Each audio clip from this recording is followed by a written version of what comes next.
Почитувани гледачи, добро вечер. Добро дојавте уште едно издание. Јаде Бурек на Сител 3 телевизија. По не знам кој пат гостим во студиото министерот за транспорт и врски Миле Јанакиевски. Господин министре, добро вечер, добро дојавте. Добро вечер. Како што знаете, кога сте гостим во Јаде Бурек, покрај она што имаме да ве прашаме што се актуелностите, најголемиот дел од емисијата е посветен токму на проблемите на граѓаните. Вие секогаш и самите инсистирате да има прашања, да има телефонски јавувања, а понатаму се посветувате да одговорите на што е можно повеќе. Кажете ми, еве, ја навистина не знам кој е ова по ред, но годишно сигурно еднаш-два пати доаѓате едно вакво работно интервју го правиме, значи не го правиме нити некаква пропаганда, нити не знам што, туку едноставно ваша желба и беше да што е можно повеќе луѓе да им се помогне и да ги слушнете. Сметате ли дека со годиниве како ги правиме овие интервјуа и овие вакви разговори, дека има поместување кон подобро? Министерството за транспорт и врски има многу широки ингеренции. Значи, изградба на патишта, железници, она што ги засега граѓаните, делот на домувањето, легализацијата, продажба на градежното земјиште. Значи има многу области кои се директно ги засегаат граѓаните на Република Македонија. И кога едно министерство нуди толку многу услуги за граѓаните, секогаш министерот актуелен има стално нови прашања. Например, последната емисија кога бев ке вас е негде пред година дена.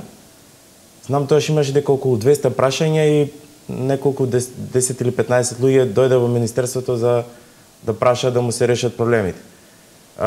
И денес сигурно ќе има голем број на прашања и како и секоја година така и оваа ние ќе ги одговориме сите тие прашања. Некој ќе биде задоволен од одговорот, некој помалку задоволен, некој можеби нема да биде задоволен, бидејќи реално на луѓето им кажуваме каква е ситуацијата.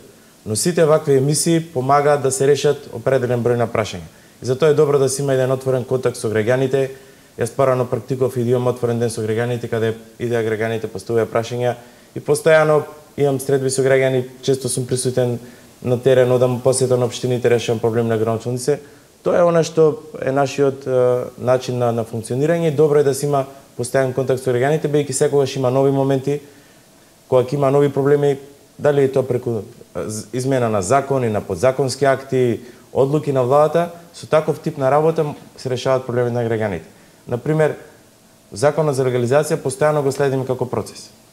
2-3 пати го изменивме законот се со цел да возможиме на нови групи на граѓани да им ги легализираме објектите. Сега повторно е закон за легализација во владина процедура каде што наидовме на проблем каде што има голем број на изградени објекти покрај инфраструктурни објекти кои што во иднина нема да се прошируваат. Така да на тие граѓани ќе им дозволиме да ги легализираат своите куќи. Или увидовме терен дека потребно државата да излезе во преслед на социјално ранливите категории на луѓе. Денес веќе го доделивме првиот бесплатен геодетски елаборат. Така да контактот со граѓаните, гледањето на проблеми, но исто така пробување истите да се решат е нешто што е позитивна работа на оваа влада. Какви се твоите лични искуства низ сиве овие години? Па јас како човек гледам да помогнам на луѓето и тоа го правам најчесто со промени на закони, со одлуки и така натаму, или пак дел од проблемите ги изложувам на влада и решаваме проблеми. А често пати се случувало, знам, луѓе ми кажувале дека кога доаѓале кај вас сте знаеле да викнете и градоначалник, да ги викнете и од катастар, да ги викнете и од други ресорни министерства за да им помогнете за решавање. Многу често тоа го практикувам, бидејќи не можам се да знам, но исто така ингеренциите на Министерството транспорт и врски се тесно поврзани со определени институции. Директорот на катастар многу често ми вика функционираме како колеги, како не знам, како една институција, бидејќи нема ден да не му сеам истото и на директорот за државни патишта и така натаму. Значи многу често на тие состаноци повикувам институции кои сметам дека заеднички можеме да го решиме проблемот. Зашто само во тесна соработка со институциите може некои проекти да ја додат напред. Јас сум министер кој на прсти се бројат колку владени седници имам пропуштено или комисии. И многу често учествувам во дискусии на точки кои се од други ресорни министерства или пак од институции, зашто ги согледам проблемите на терен и сакам на определен број на група на граѓани да ги решиме тие проблеми. Исто така, на годишно ниво држам состаноци со транспортерите. Ние сме нивно матично министерство, кај што проблемите од транспортерите, без разлика дали е тоа надлежност на министерството или пак на друга институција, ги изнесувам на влада. И често или пак на економски совет, тоа е тело кај што дискутираме проблеми кои ги засега повеќе министерство. Така да тоа е една добра пракса или, например, подпредседателите кои се задолжени за економски прашања одржуваат контакти со компаниите, вклучително и премиерот, кај што ги слушаме проблемите, потоа ги разгледуваме на влада. Истото го правиме тоа на средби со граѓани, истото го правиме тоа на средби со граначалниците. Например, за граначалниците имаме координатори како министри, кај што ги собираме проблемите, потоа ги разгледуваме на влада. Не секогаш сите проблеми се решливи, но дел од тие проблеми сигурно ќе ги решиш кога ќе... Каде највише шкрипи? Кај највише заглавуваат луѓето? Судските лавиринти се или правното? Еден голем проблем е нерешен имотно правни, например е во процесот на легализација, нерешен имотно правните односи. Оставински постапки, расправија помеѓу фамилиите, тоа е во процесот на легализација. Например, во делот на во некои постапки судовите се проблем, значи спор остана управниот суд или пак некоја постапка оди првостепена, второстепена до апелација па се враќа назад. Зависност од различност материјата. Нормално ли е сега? Некои луѓе, Знаеш ли што сакам да те прашам? Знаеш ли зошто ве прашувам се во ова? Ме интересира колку оваа ситуација, бидејќи овдека со децении немало решен катастар. Ја барем знам, куќа наследив, дедо ми изградил уште 56-та година, откако починаа сите они, јас се најдов да ги легализирам тие работи, затоа што никогаш немало такво.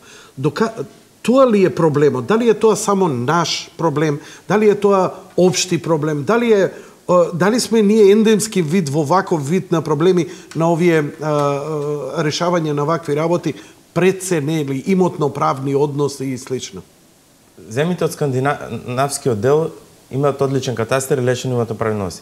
Во делот на Балканот, јас горе-долу знам како земите, какви проблеми имаат. Например, и министерот на Албанија, и министерот на Србија, министерот на Босна, на Црна Гора, сите ме прашуваат и бараат начин како ние тоа сме го решили законот за легализација, како сме ги легализирали објектите. Бидејќи они тоа го немаат, а го имаат истиот проблем. Па, например, така? Албанија, Србија, Босна имаат закон, но не им функционира. Во целиот процес на легализација многу ни е битен и катастарот. Ние како држава може да се пофалиме за реформите што ги имаме направено во катастарот, во централниот регистар и во други институции. Така да имаме еден од подобрите катастри, но сепак постојано се надградуваме како држава. Например, сега со директор на катастар работиме на еден нов концепт кај што делот на урбанизација ќе оди по електронски пат, сите податоци за да се изготви еден план ќе одат електронски, тој план ќе се внесе електронски во катастарот, сите одобренија за градење веќе сме поврзани во катастарот одат по електронски пат, така да секогаш има нешто ново што може да се надгради. Се гледа што прават земјите кои се поразвиени од Република Македонија, но секогаш тоа нешто може да се адаптира и секогаш да се направи подобро. Значи користиме позитивни искуство де факто на некој начин. И ги адаптираме, гледаме што се нивните проблеми, ги развиваме тука да бидат адекватни на ова поднеби. На ниво на Скопје катастарот беше многу добро решен, онлайн и може да се види. Дали тоа успеа да се реши? Па сега е во најголем дел на цела Македонија. Заклучно со јуни најкасно наредната година, целокупна територија на Република Македонија ќе биде дигитална. Тоа го знам бидејќи сега го спремаме закон, односно е спремен законот за просторно планирање, ќе треба електронски да општините или проектантите да добиваат електронски подлоги, што многу побрзо ќе се прават деталните урбанистички планови или целокупните планови. Така до јуни наредна година целата територија на Република Македонија ќе биде во дигитална форма и тоа ќе може секој ден да си ги провери сопственоста на парцелите и така натаму на компјутер по електронски пат. Предпоставам дека ќе има многу такви прашања, сега вака нешто пошармантно да ве прашам. За разлика од многу министри кои чуваат во своите кабинети разни трофеи, подароци, вие имате 3 урамени лопати. Прилично вака беше бурно по социјалните мрежи за вашите 3 лопати, па дури и медиумски онака беше интересно. Малку за лопатите во вашиот кабинет. Добро, јас лично имав дилема за тоа, но навистина сум горд бидејќи како министер успеав во соработка со целокупниот владен тим да во мојот мандат се започне со изградба на 3 автопатишта и долго време во мојот кабинет не само лопат, има и шина, кој што е Имаш и шина? почеток на изградба на првата кон Бугарија. Например, имам и црвена лента урамена од кога завршивме. Добро, тој ги знаеме. Кога завршивме со изградба на обиколницата околу Скопје. Така да, тоа ми е некоја символика која во иднина ќе ме потсеќа на убави моменти, бидејќи навистина еден министер да успее да започне со изградба 3 автопатишта и да заврши еден, односно 2, обиколницата околу Скопје и автопатот делот кон Србија. Така да, значи 2 веќе се завршени, 2 делници завршени, 3 се во градба. Очекувам наредната година уште една делница да започнеме со изградба минимум, тоа е Струга Требениште. И ако дај Боже успее и концесијата и Кичево Гостивар. Така да завршена таа концесија, нели кинезите го зема? Не, Кичево Гостивар е нешто што го припремаме и треба да го бееме. Кинезите го зедоа Кичево. Кичево Охрид. Така да тоа е символика на она што го работам. Така да има различни коментари, знам дека е дискутабилно се до тоа, но мене им представува така кеф ми беше да го бележува она што јас навистина го работам. Инаку лопатите се оригинал, со се малтер, со се цементот на нив, кога е полаган темелникот, така? Точно, да. 3 автопатишта, добро. Добро што не сте министер за здравство, се викам што ли би ставил тогаш Тодоров. 3 костура може би како што ги имам ја. Се шегувам. Сакам да ве прашам неколку работи. Прво ги спомнавте автопатиштата и убаво би било сега да почнеме малку да видиме што, кога, како. Дочекавте два автопатишта се завршени, но се е тоа мала километража, господин Јанакиевски. Има некои кои се малце посериозна километража кои и кога ќе можеме да ги очекуваме нив? Тоа сакав да ве прашам. Значи, во моментов се градат 3 автопатишта со должина од 132 километри. Земајќи во први дека целокупната патна мрежа на ниво на автопат во моментов во Република Македонија е 264 километри, тоа значи дека за 50% ќе зголемиме автопатската мрежа само со овие 3 автопатишта кои треба да завршат сите во 2018-та.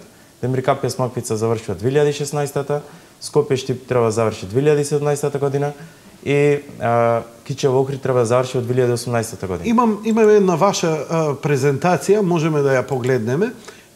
Ова ви се проекти во тек, коридор 8 и 10. Значи, добро, тоа се патишта, тоа е дел од презентацијата кога има инвеститори потенцијални кога се оди на роучоу. Ова го покажувате?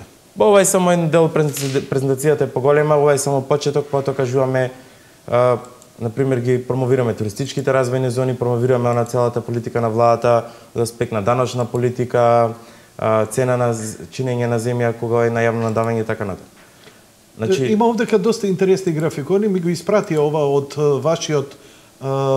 вашиот кабинет, туристичка развојна зона Калишта, ова е во Струга. Да, ова е туристичка развојна зона во Струга. Во моментов, значи, за туристичките развојни зони имаме најдена консултант кој анимира компании и треба некаде кон крајот на оваа година да имаме финален извештај со предлог на критериуми за објава и од аспект каков интерес имало, како да се објавува, каков концепт да се нуди и така натаму. Тоа е Хорват, позната хрватска компанија која работи на туристички развојни зони во Струга и во Дојран. Добро, што ви е вашата прогноза? Мислите дека ќе има интерес за ова? Ние ќе направиме се за да привлечеме странски инвеститори да инвестираат во Струга, во Охрид, во Дојран, Домашни Преспа. Нема. Домашните горе-долу ги знаеме, се работи за над 50-100 милиони евра, така да многу тешко. Можеби ќе дојде странска компанија која како свој партнер ќе земе домашен инвеститор или пак ќе окористи домашниот инвеститор за да му врши градежни работи така натаму. Велат дека многумина од не е ова ваш ресор, не сакам да ви подметнувам ништо, но едногласно размислување. Велат, има многу богати луѓе кои изнесоа многу пари надвор. Некои се јавни личности, некои се респектирани личности, некои се политичари, некои се бизнисмени чии бизниси едноставно нема да влезат овде затоа што нивните пари на ваков или онаков начин се извадени легално, нелегално, полуилегално, наследено некоја државна компанија, па после го наследил нејзиниот бизнис. Овде изиграва голем джека, парите му лежат некаде надвор. Имаше еден предлог не е важно од кого, вели едно од можностите, ако веќе не можеме да привлечеме повеќе, бидејќи вие од 2006-2007 до сега привлечете околу 15 на странски инвеститори, вака позначајни што може, со некои си 11.000 работни места. Но има идеја дека неколку милиарди долари се надвор од наши луѓе кои се тука, парите им лежат и заради X причини им е страв да ги донесат тука, да не бидат осудени. Даночна амнестија. Сега тоа е многу морално и етичко и политичко прашање и така натаму да се направи кога тие би ги вратиле и би ги вложиле директно во економијата, во отварање нови работни места и слично. Има едно такво размислување и тоа меѓу ваши кругови, искрено да кажам. Добро, таа идеја тлее од 10-15 години, но има многу морални дилеми околу таа идеја и ретко која земја се одлучува нешто такво да направи. Инаку, кога зборувате за периодот додека ова гарнитура е на власти, бројот на инвестиции, сакам да истакнам дека никогаш досега толку многу не се работело на привлекување на инвестиции. Се согласувам дека имате инвестиции повеќе од што децении наназад. А пред тоа имавме две силни кризи кои на некој начин и тие што планираат да инвестираат поради намалување на потрошувачката или намалено производство беа одвратени да инвестираат во Македонија. Сепак имавме две големи кризи. И убаво се гледа кога се тие кризи. 2009 и 2012, кога бруто домашниот производ паѓа во минус, додека еве гледаме како беше и во 2007 и сега во 2014 иде нагоре, што се позитивни. Да, Република Македонија е втора во Европа по резултатите гледајќи од БДП и тоа е еден одличен резултат и меѓународните институции претходната проекција што има за Македонија е крена на ниво повисоко, бидејќи добро се развиваат повеќе сектори во Македонија покрај извозот, производството, исто така граѓанството е еден од двигателите на растот на економијата во Република Македонија. Субрата Рој. Повелете. Колку сме во загуба? Дали сме во загуба? Колку е нарушен угледот на Македонија? Сите оние прашања кои ви ги поставува и позиција и од луѓето што се про и контра вас и така натаму и така натаму. Се јавува Сахара Груп која вели ние продолжуваме понатаму. Човекот е во куќен притвор и треба да врати 4 милиарди на не знам, таму во Индија и така натаму според пресудата. Што со овој проект? Докаде овој проект и колкава штета претрпе Македонија од ова? Значи, проектот за кој беше активиран банкарската гаранција од Министерството за земјоделие беше најавен повик, се јави конкретен инвеститор, доста е банкарска гаранција дека во толкав и толкав период ќе направи определени инвестиции. Како што важи за сите инвеститори. Инвеститорот не ги направи тие инвестиции потребни што беше согласно јавниот повик и се активираше банкарска гаранција од 3 милиони евра. Значи државата наплатила 3 милиони евра, немаме ништо ни инвестирано како држава. Единствено е тоа што можело земјиште да се обработи од тој период. Тоа е во однос на едната инвестиција. Во однос на втората инвестиција за развој на туристичката развојна зона во Љубаниште, тој е еден од потенцијалните инвеститори. Ние сме во финална фаза на расчистување на имотно-правните односи и очекувам некаде почетокот на наредната година да биде објавен меѓународен повик за скоро 20 хектари на територија на Љубаниште, каде што ќе бараме потенцијални инвеститори за развој на таа туристичка развојна зона. Тој беше или е еден од потенцијалните инвеститори во таа туристичка развојна зона, но ние имаме промотори ширум светот, што една од главните нивни задачи ќе биде промовирање на овие туристички развојни зони. Така да не гледам каква штета, но позицијата тоа го користи. Сепак ние како држава, односно Министерство за земјоделие, имало склучен договор, зеле банкарска гаранција, во определен период инвеститорот не ги направил потребните инвестиции и чекори и банкарската гаранција активирана. Во многу случаеви, во многу инвестиции тоа се случува. Например, ние активираме банкарски гаранции или пак даваме пенали доколку некој на време не изгради некаков објект, а претходно купил земјиште. Искрено да ви кажам, мене ми е многу жал што не успеа неговиот проект, затоа што она што беше најавувано како туристички, она што беше најавувано што треба да биде во Џумајлија, Мене искрено ме радуваше како граѓанин на Република Македонија. Единствено нешто што не можам да се сложам, не знам со кој памет му дадовте на плоштад да изгради право да гради споменик на мајка Тереза поголем од Александар Македонски, што би се рушил целиот концепт на прекрасното ова Скопје 2014 во кое доминира споменикот воинот на коњ. Мислам дека треба сериозно да моја и сакам да го кажам гласно, дека он не може не би требало да добие, без оглед на сите добри намери кои ги има или вложување пари, да добие да гради споменик повисок или поголем. Немам ништо против мајка Тереза, нека се направи споменик, но поголем од оној спектакуларен споменик кој станува веќе трейдмарк на Македонија, не знам надвор од умот. Секој прашање е демократско општество, секој прашање има различни мислења, така да тоа е вашето мислење. Останува тоа дека он ако продолжи дека ќе гради таму за сите инвестиции, вклучително и за таа инвестиција има договор. Доколку не го почитува договорот, сигурно истиот ќе биде раскинат. До кога ќе биде раскинат? Не ги знам деталите, зашто тој договор ги има склучено Министерството за култура. Значи има Господ, он да се вика. Бидејќи стварно на вистина и естетиката и целата идеологија околу 2014 не можам да ја сватам. Добро, ако погледот биде дека жена у чаршаф треба да биде поголема од Александар Македонски. За некој проект што може би некој идејно решение, може нема да биде финален.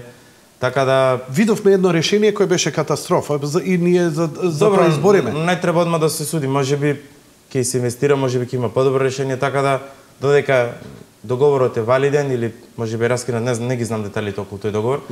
Не треба да судиме нешто што е во некоја фаза на размислување и така натаму. Со Чевиот град гледам патот се гради. Каква е ситуацијата таму? Имавме несреќа со израелската компанија која имаше банковна гаранција, која не ги исполни условите, но не ја активиравте. Значи, во однос на Сончевиот град веќе се извадени одобренија за градење, за онај дел каде што ќе започне првата фаза. Државата го гради патот, треба да биде завршен наредната година, а веќе компанијата го расчистува теренот, го рамни. И од нивните најави дека некаде првиот квартал, конкретно првиот квартал наредната година би требало да започнат со градба. Сега останува еден подолг период каде што тие треба да ја направат конкретната инвестиција. Вие веќе го градите патот до таму, така колку што може физички да се види. Бидејќи треба да се носат машини таму, да се гради. Сето тоа низ центар на град Скопје треба да поминува? По улица Водњанска, сето тоа таму?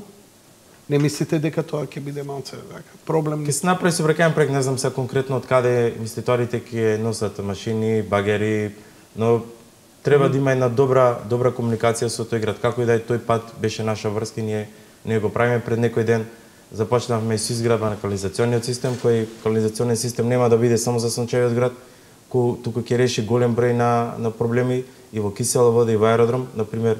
Да бевте со градоначалникот. Еден огромен проблем кој се вика Усијански канал, со таа инвестиција се решава.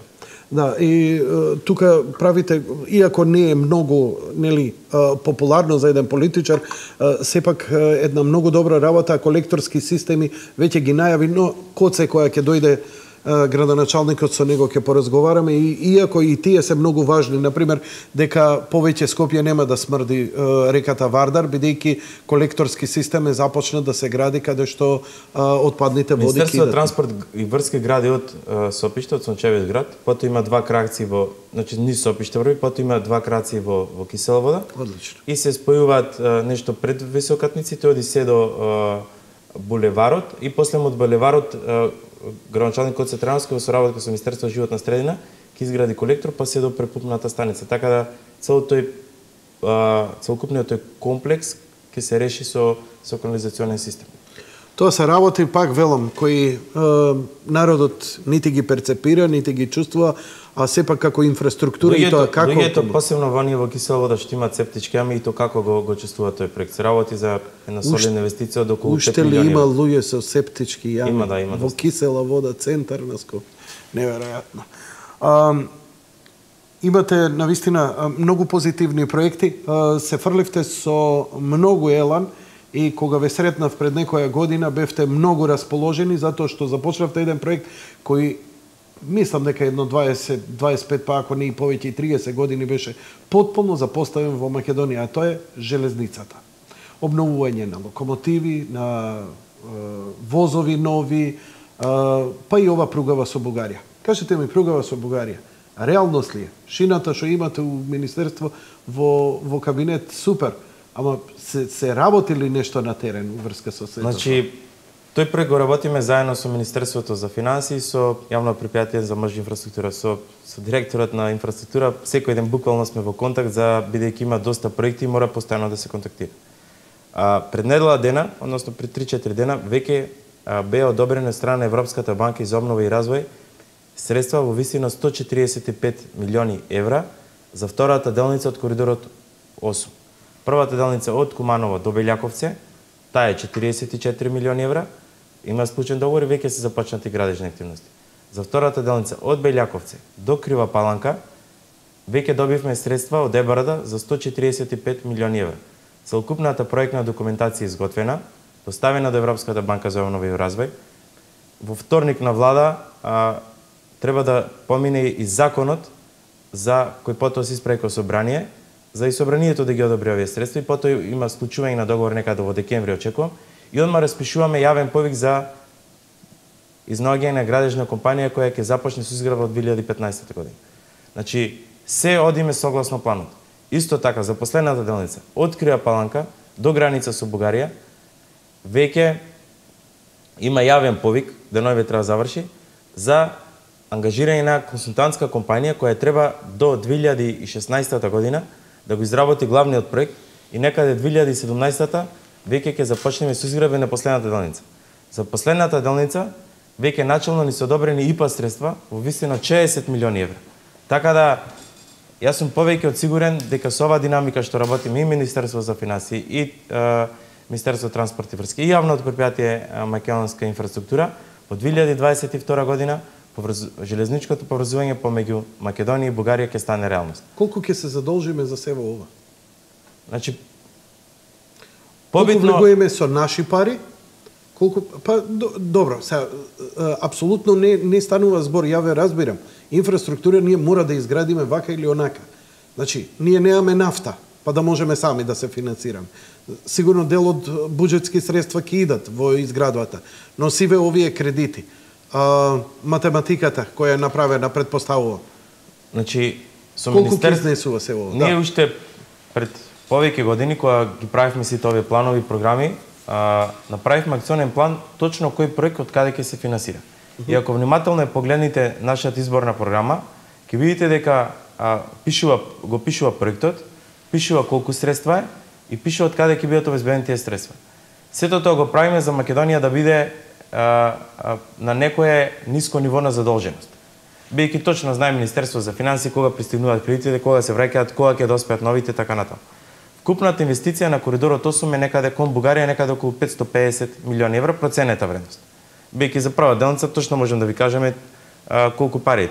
38 милиони евра е договорот што е склучен. Што е идејата за овдека? Што ни е толку важна таа? Ете, со децении не постоела таа, во историја не постоела таа железница. Што ќе добиеме ние? Сега мал се визионерски. Технички доста. И лани зборевме ова, ми ги кажувавте овие детали. Што у суштина ќе... Добро, сеќам лани, ми рековте, кога нареден пак ќе дојдете, ќе видам она што ветивте, дали ќе почнете со изградба на два автопатишта и првата кон Бугарија. Еве тоа се случи. За наредната емисија, еве ветувам дека втората делница ќе биде започнала со градба. Она што е најбитно и зашто е еден од врвните приоритети изградбата на првата кон Бугарија е имање на алтернатива на уште едно пристаниште. Односно, пристаништето во Варна ќе биде алтернатива за увоз и извоз на производи. Значи, од таму ќе може да идат производи во Македонија и исто така Македонија да користи тоа пристаниште за... Збориме тука негде 600-700 километри најмалку, така? Точно. Зошто Драч тогаш не ни е интересен? Значи, делот од Кичево до Лин, значи пругата кон Бугарија, веќе е склучен договор за проектирање на пругата кон Бугарија, кон Албанија, и некаде 2017 година, нешто порано, крајот на средина на 2017 проектот ќе биде готов и потоа треба заеднички да се бараат средства за изградба нова пруга. Така да не се сомневам дека светските кредитори ќе се потепаат да финансираат еден. Добро, но ние повторно кажам, ние не сакаме Македонија да биде високо здолжена земја. Напротив, многу внимаваме на тој податок и гледаме да ја држиме на едно ниско ниво. Значи, сега главните приоритети се да се направи автопатот север-југ, поврзување, да функционира целосно. Во моментов има и реконструкција на навистина катастрофалната состојба. Предпоставам дека и на Куманово ќе асфалтирате дупките, тоа и така. Повикот за рехабилитација на таа делница е веќе во фаза, така да трае до 9 декември. Таа делница се планира да се рехабилитира. Значи, што се нашите приоритети во наредниот пред довршување на овие изградба на овие 3 автопатишта, започнување на неколку регионални магистрални експресни патишта. Впрочем, ЕБРД да ни одобри средства во висина од 305 милиони евра, од кои само 140 се за изградба на железницата. Останатите 160 милиони евра се средства кои ќе ги искористиме за изградба на патишта. Тука се патот од Штип до Кочани, градиме автопат од Скопје до Штип, Штип до Кочани. Патот од Штип до Кочани ќе биде експресен пат, значи тоа значи пат со 4 ленти. Потоа патот... Сметате ли више дека ќе престане, бидејќи нели еднаш месечно смртен случај имаме на таа делница? Тоа е една од црните точки во Република Македонија, така да очекувам, бидејќи веќе се одобрени средствата, конкретно на наредната година, дека ќе започнеме со градот. Значи ќе биде делница со 4, извинете, мене лично ми интересува. Експресен пат. Дали тоа значи дека ќе биде позаштитен, не ќе може со трактори да улетуваат, дали тоа безбедноста ќе се искачи на повисоко ниво? Факт дека ќе биде многу побезбеден и дека ќе биде нов, модерен автопат кој ќе ги исполнува сите високи европски стандарди. Нема да има такви кривини, бејќи не може за да се изгради на експресен пат, кога самиот се проектира, не се дозволува такви кривини со таков агол да има на таков пат. Покрај овој пат, значи, се обезбедени средства за патот, една секција од патот Градско Прилеп, тоа е Дреново Раец. Градско Прилеп. Да, Градско Прилеп. Тој пат ќе се финансира во 3 фази. Првата фаза се финансира од страната од ИПА средства, значи од Градско до Дреново ќе се финансира од ИПА средства. Што ќе правите на тој пат? Што ќе се случи? Исто така експресен пат. Експресен пат. 4 ленти. Исто значи на тој пат. Како ќе го решавате до автопатот?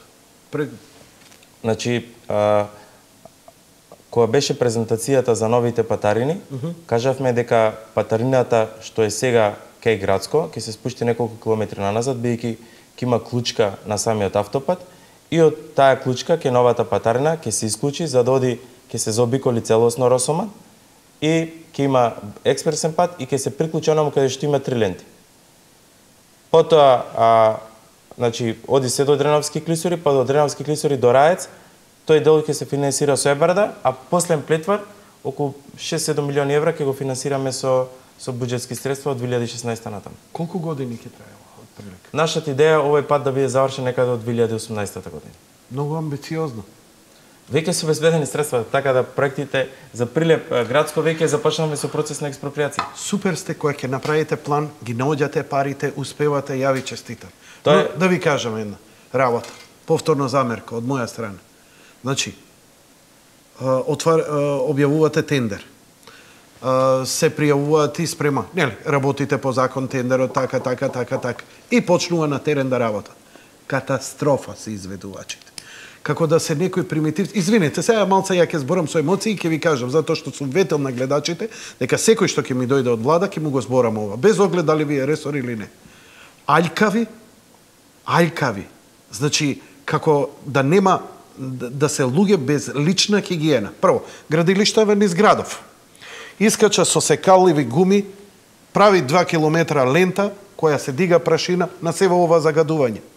Видовме Рамстор кога се правеше, како може Рамстор кога го прават градежниците, турска компанија, да ги мијат сите овакво. Стегнете им, кажете им, едно црево треба да ги измие пред да излезе. Тоа е една работа. Втора работа. Кеот на Вардар. Не знам веќе колку години он е блокиран.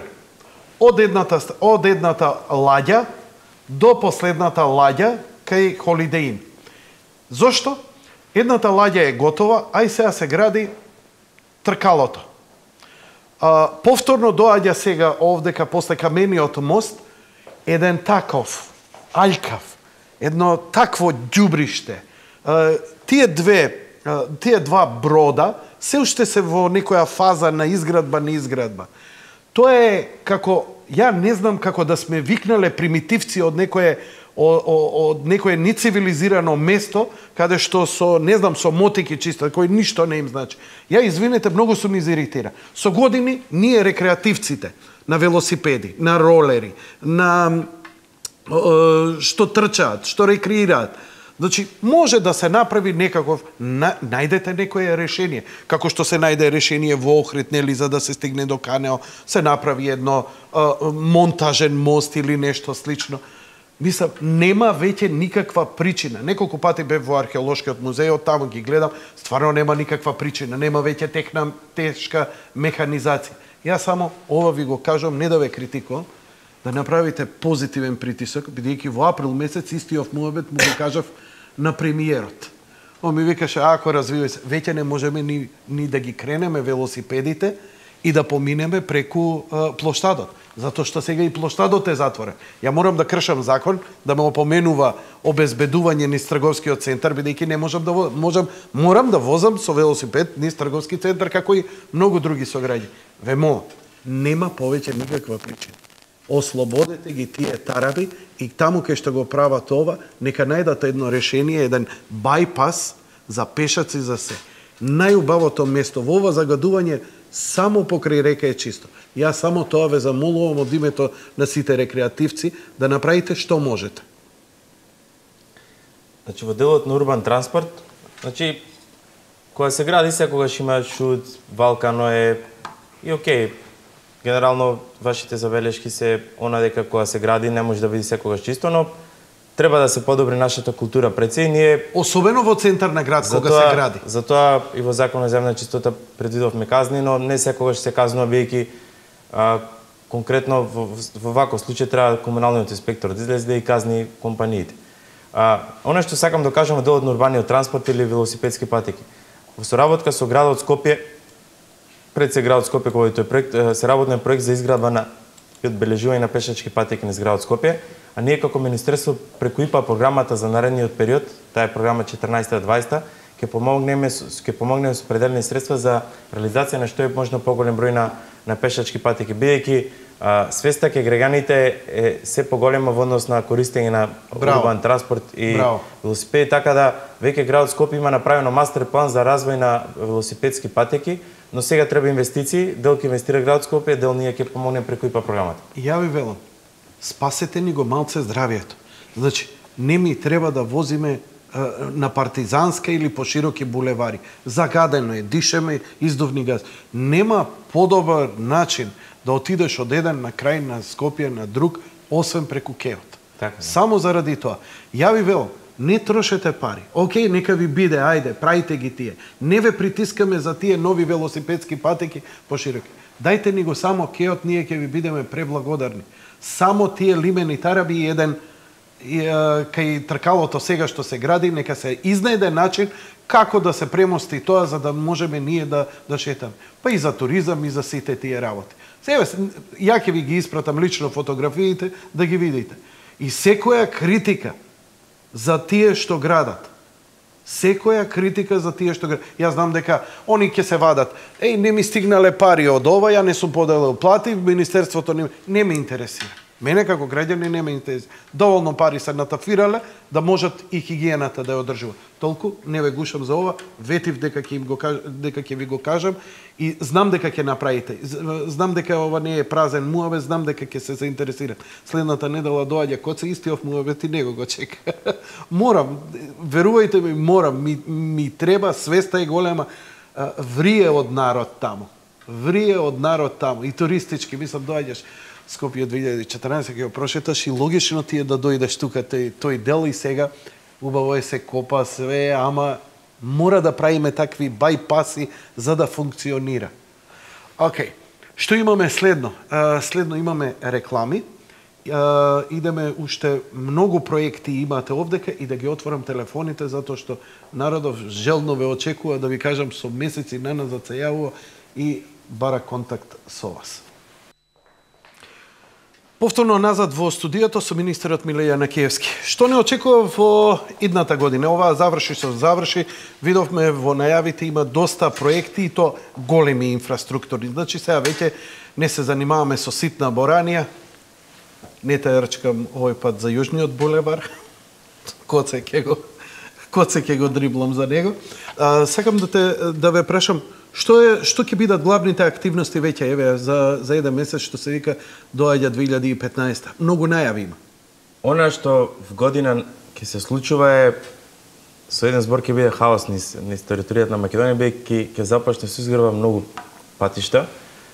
Буџетот на јавно предпријатие за државни патишта со сите они отплаќање на кредити, камати и така натаму е приближно 300 милиони евра само за една година.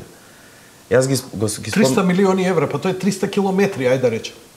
Па еве сега ќе ви кажам кои се проектите. Надвор од овие три автопатишта што ги градиме во моментов и патишта што се во тек, на пример Велеска, Дрифаково е во тек, 50 на локални патишта се во тек и така натаму.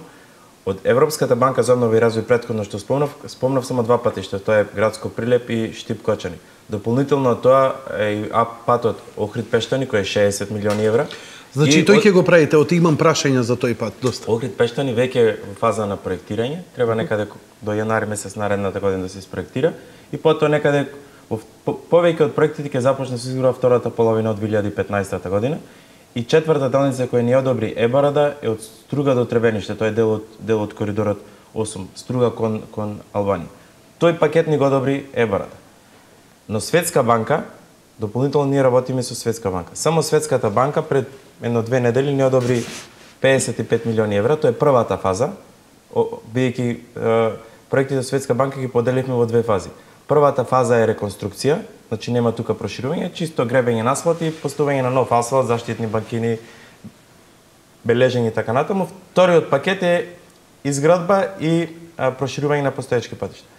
Во последниве две недели што ни го одобри Светска банка, ги одобри следниот патишта. Тоа е од Битола Ресен Буково, многу оштетен пат и голем број на граѓани го користат. Маврово Дебар, значи од Маврово сега рехабилитираме од мостот кон Маврово па се до скијачкиот центар, тоа е веќе во завршна фаза. Тоа е обично Маврово Дебар, тоа е оној пат кој често на телевизија одрони точно така. И така натаму. Ќе може таму нешто да се направи? Таму е чиста, значи гребење на асфалт и поставување на нов, значи онде што има дупки, обележување и така натаму. А за одроните, заштита и така. И тоа ќе се прави, значи нема проширување. Кога викам реконструкција, нема проширување. Така. Паралелниот пат на автопатот Тетово-Гостивар, тој Тетово-Гостивар, кај што има голем број на населени места. Од Делчево до Голак, многу значаен пат за развој на туризмот, значи за развој на Голак како скијачки центар. Од Кочани до Делчево. Извини, во Голак има инвестиции за градење на некакви скијачки центри? Прави инвестиција, мислам дека беше Елем. Не знам дали е Елем или Мепсо, али прават некакви инвестиции, затоа ние ќе го рехабилитираме патот од Кочани до Делчево, значи од Штип до Кочани има еспресен пат, од Кочани до Делчево целосно ќе го реконструирам патот. Од Нов Дојран до Николич, пат кој многу долго време се бара, веќе проектот е готов и овој пат ќе почне најбрзо од сите овие, и од Кривогаштани до Воѓани. Значи гледавме во секој еден регион во Република Македонија по нешто да инвестираме согласно барањата на граѓаните. А Скопје Македонски брод? Тој пат пред едно 2-3 месеци лично го возев и навистина согласно бројот на возилата и согласно инфраструктурата треба многу милиони евра да се дадат и мислам дека не е исплатливо во оваа фаза кога имаме други приоритети да инвестираме. Можеби некогаш кога ќе ги изградиме сите овие патишта и тој пат ќе стане приоритетен пат. Знаеш, но она што е ново и што веќе сме во финална фаза на преговори со Светска банка се уште 5 патишта, тоа е од Крива Паланка до Ранковци, се работи за експресен пат. Пат кој има многу црни точки, има сообраќајни несреќи на овој пат. Потоа патот Гарски мост Извор. Тоа е на Кедевар. Аха, така. Добро. Пробишти Пониква, исто така развој на уште еден скијачки центар. Тораница Саса. Овој пат е значаен со тоа што драстично ќе се намали километражата за поврзување помеѓу Македонска Каменица и Крива Паланка. сега треба да се прави цел круг, а кога ќе се поврза Тораница и Сас, односно ќе се поврза двата рудници, тоа е пат од некои 10 километри, за скоро половина ќе се намали поврзувањето помеѓу Македонска Каменица и Крива Паланка. Тоа е нов пат. Тоа е нов пат. Зборуваме за сега е моментов земен пат и поврзување на Старо со Ново Коњарево, тоа е поврзување, подиректно поврзување на овие населени места со гранични опреми. Сите овие патишта, има уште два патишта, тоа е Мелнички мост од центар Жупа и Лажан и Ропотово Црнилиште. Сите овие патишта, најголем дел од нив ќе започне со изградба во 2015 година, дел во 2016. И плюс, во 2015 завршуваме со проектот за локални патишта, значи некаде околу 50 локални патишта ќе се изградат во наредната 2015 година. Зошто олкава кампања? Па не е кампања, ова е нашата програма. Сите овие проекти ние ги ветивме пред граѓаните кога го баравме нивниот глас. Но претходно ние имавме во глава и претходно консултиравме потенцијални меѓународни финансиски институции дали ќе не поддржат. И ние кога бевме сигурни, веќе започнавме со проектирање, за да некоја банка ти одобри средства, мора ти да имаш проект, треба да имаш визија како тоа сето да го направиш. Така да сите овие проекти може да видите дека се дел од нашата програма. И ние сакаме што е можно поголем дел од нашата програма да исполни. Само да ве прашам, Кожов треба да се развија во еден од најубавите и најголемите скијачки центри, земски центри во Македонија. Но и кога има минимум снег, таму знае патот да биде потполно затрупан. Има ли таму некаков проблем на патот до Кожов? Не сум бил, па ме интересира, бидејќи како новинар често пати ми стигнуваат затрупано неколку дена, па се чисти и така натаму, така натаму. Има ли некаков проблем? Од оваа година одржувањето на тој пат го превзема Македонија пат и се надам дека ќе имаме помалку проблеми. Самиот пат, конфигурацијата на патот е таква да кога има врнежи од снег, има ветар, се прават огромни наноси на снег. Значи зборам за неколку метри. Така да тоа е проблемот, но од оваа година веќе влегува во програмата на Македонија пат, бидејќи патот добил потребна дозвола, ги има сите документи, влезе во програмата и очекувам дека ќе имаме помали проблеми од аспект на одржувањето. Добро. Но сепак тој центар е приватна инвестиција, ние како влада го поддржавме со изградба на патот и се надевам дека во тој ски центар ќе влезе некој сериозен инвеститор кој ќе го направи навистина еден од побавите центри во регионот. Значи следното гостување, ја најмногу што ќе ме интересира, бидејќи овие работи се веќе известни, ова не е веќе некоја најава, за туристичките центри. Тоа ќе биде најинтересна работа и бидејќи многу малку е во туризмот вложено во Македонија, освен она што приватно луѓето си го вложувале, а ова е еден добар државен концепт каде државата ќе помогне да се развијат малце по-концептуални, по-современи, по-издржани туристички понуди. Нашиот пакет нуди 10 туристички развојни зони, покрај тие што ги спомнав, имаме и во Крушево, имаме и во Берово. Така да сега сме во дел од нив во фаза на урбанизација, дел веќе се нудат на потенцијални инвеститори. Сепак треба време, како што започнавме со сето ова привлекување на инвестиции во технолошките развојни зони во 2006 година, во 2013 и 2014 година започнавме со нудење на туристичките развојни зони, така да за некои работи едноставно треба време. Оно ние што правиме е да обезбедиме урбанизацијата, да го исчистиме земјиштето, да биде тоа на Република Македонија. Понудивме еден добар концепт, значи закон поволности нешто слично како технолошките индустријски развојни зони, владата да инвестира во инфраструктура, така да очекувам дека ќе најдеме потенцијални инвеститори, дека и во Република Македонија ќе имаме ресорти каде што ќе привлечат голем број на странски туристи. Би било убаво. Навистина би било убаво, нели, бидејќи еве и ние пробавме како граѓани, отидовме и во оние хотели каде што видовме услуга што е изминативе децени помалку или повеќе во Бугарија, што е во Турција, што е all inclusive и така натаму. Тажно е Македонија да нема и таква понуда меѓу останатото или оние убави туристички селца со бунгалови, малце на едно повисоко ниво, да донесеш и клиентела која, нели, ако во Охрид доаѓаат холанѓани, Мислам, тоа е клиентела која има пари. Не носиме социјални случаи, не доаѓаат. Правиме повеќе чекори мерки во делот на туризмот. Например, даваме субвенции за привлекување на странски туристи, за тоа неслучајно холанѓаните се присутни во Македонија. Во наредниот повик како дестинација за директни летови ќе го ставиме и Охрид. Еве со Охрид Пештани како пат подобруваме инфраструктурата, туристичките развојни зони, инвестициите во плажите. Државата ќе инвестира во плажи, веќе во Дојран направивме плажа, во Преспа ќе започне. Ќе можете ли тоа во Струга и во Охрид конечно да се воведе ред? Годиниве стварно се обидувате, ама се случуваат навистина. Во нашата програма имаме дека ќе инвестираме во плажи и во Охрид. Ќе треба да ја направиме патеката од самото пристаниште па околу Горица? Не, од самото пристаниште, од градското пристаниште, па се до пред Грашница, дел пред Грашница.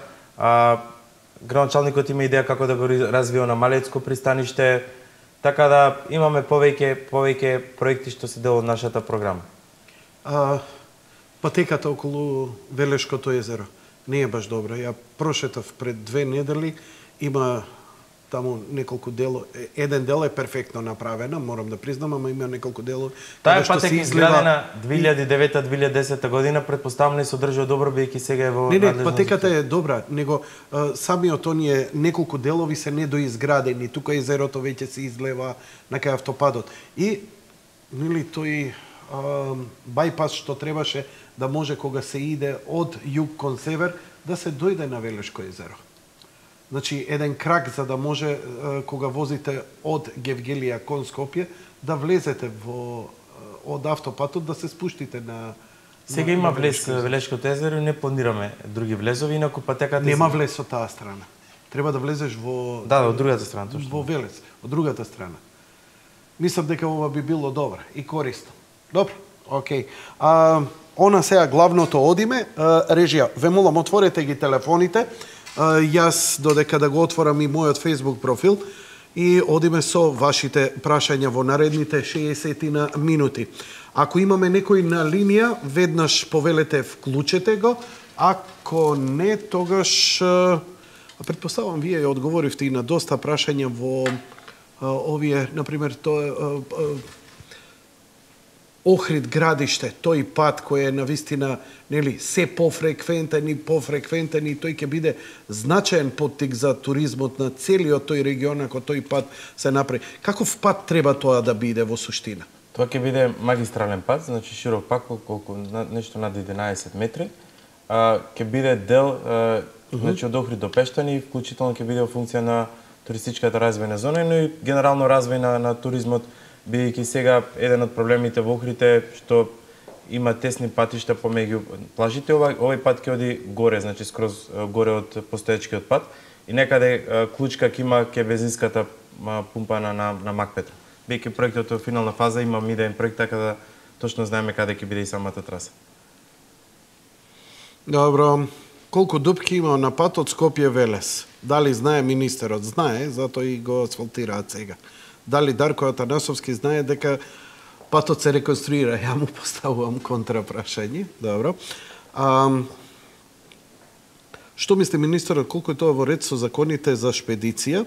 Нели е тоа прикривање данок за заработени пари и плата на процент на возачите на терени возила, шофер на камион, се мине плата во банка, потоа истата се одбива од процентот кога се... Не го разбирам прашањето. Вие го разбирате? Зашо збори човек? Не го зачитавте, не можем да го разберам.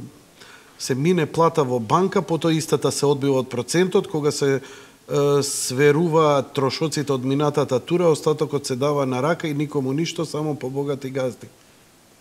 Ја не го разбирам. Ако има некои неправилности, има институции што може господинот да пријави. Ама тотално не успеав ни да го разберам. Дали имаме некој на линија? Режија? Ајде, вклучувај ми телефонот. Ало? Добро вечер, повелете во програма сте. Ало, добро вечер. Повелете. Ало? Добро вечер. Добро вечер. Режија, дајте инструкција на гледачката ако сака да се вклучи во програма, знаете што, а јас ќе кажам вака на гледачите. Вашиот телефон е единственото средство за комуникација. Телевизорот, ако ви е пуштен тонот, ќе прави проблем и од режија ќе ви исклучуваат. Значи, разговарајте како со човек да разговарате по мобилен, без оглед што става не слушате. Ве мол. Океј, одиме со следниот гледач на втората линија. Повелете. Ало, добро вечер. Добро вечер, повелете, во програма сте. Извинувам на прашање, значи имам проблем со имотот во Прилеп. Значи имам тестамент за доживотна издршка, своерачен тестамент и се успеа на катастарот, значи у Прилеп, да го префрлат на друго име. Како можам да добијам од министерот објаснување некој? Господин министре? Молим? Значи, катастарот е орган кој запишува нечие право согласно документи. Сигурно тоа лице доставило некакви документи. Најдобро е да се обратите до катастарот, ќе ви објаснат врз база на кој документ е запишано друго лице. Значи, се извинувам, значи јас во катастарот не добивам никакви документи. Значи, отфрлен сум скроз од катастарот во Прилеп. Ако може да оставите телефон во режија, ќе го замолам директор на катастар да ве контактира. Благодарам за јавување.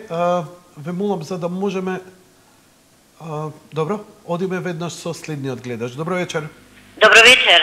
Повелете, во програма сте. Сакам да му поставам прашање на министерот. Дали во Пинтија ќе се постави канализација? Благодарам за прашањето. Пинтија канализација, министре. Значи, изградбата на канализационите системи во општините е надлежност на општините. Така да не би можел за секој град, за секое населено место да одговорам. Например, рековте нели работите добро, на... тој е проект што го води во моментов Министерството за транспорт и врски, затоа ги знам деталите, но конкретно за населба можеби неколичка прашува, најдобро е да се обрати во општината или нека остави телефон во режија, ние ќе контактираме со општината, па ќе одговориме на госпоѓата. Благодарам. Одиме со... Вака, ве молам. Бидејќи навистина јак говорам со луѓе, многу ние вака не сме бројна екипа во Јади Бурек. Или нека постават прашање на Facebook или на мејл, па ние да го одговориме. Тешко дека ќе може реализаторот мој да не контролира и телефони и се изгора да запишува. Вака би ве замолил, или единствено вашиве луѓе овдека што се во режија да ги земате телефоните, бидејќи ја тоа не би можел да го Еве, најдобро нека постават на Facebook или на нашиот официјален мејл на министер МТЦ, maјмунче@mtc.gov.mk. Тоа е официјалната имейл адреса кај што можат сите да го постават прашањето. После вториот блок реклами ќе објавиме да биде видлива. Одиме тогаш со уште некое прашање